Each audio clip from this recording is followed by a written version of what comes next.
Okay, this story is about your great-great-great-grandfather, Milo Andrus. He lived back in the early 1820s, 1830s. At that time in the eastern and central U.S., there was a lot of religious revivalism, new religious movements coming out. And he was part of a big one called the Latter-day Saint movement. And so, the Mormons, basically. And when he was 20 years old, there was a big situation that happened with him. He was married, he had a little baby daughter, but the Mormon prophet, Joseph Smith, had asked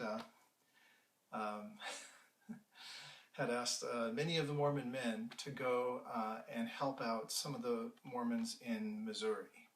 The Mormons in Jackson County, Missouri were being attacked by mobs and driven out of their homes. And so Joseph Smith wanted to lead a military force of Mormons down there to rescue them. So Milo volunteered to help out, and there was one problem. His father did not want him to go. And so his father went and got the sheriff, and they were going to try and stop Milo from joining this Mormon group of men.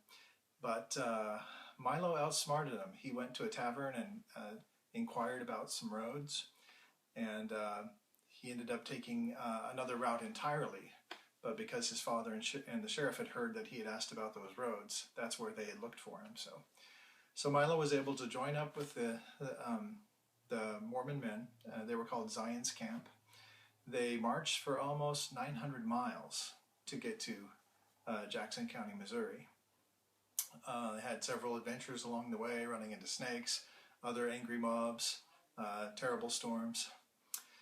But they reached Jackson County safely, and when they got there, they found that the situation was impossible. They really weren't able to reclaim the homes of the Mormons there, so they had to disband.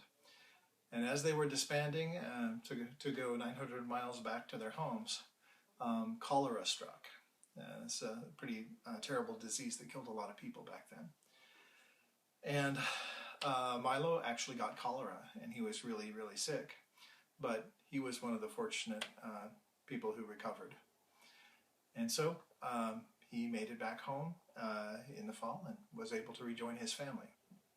Now it seems like that whole experience was kind of a big failure of marching 900 miles there and 900 miles back. But as it turns out, the 200 men who made that trip ended up becoming really bonded together, ended up really strengthening their faith.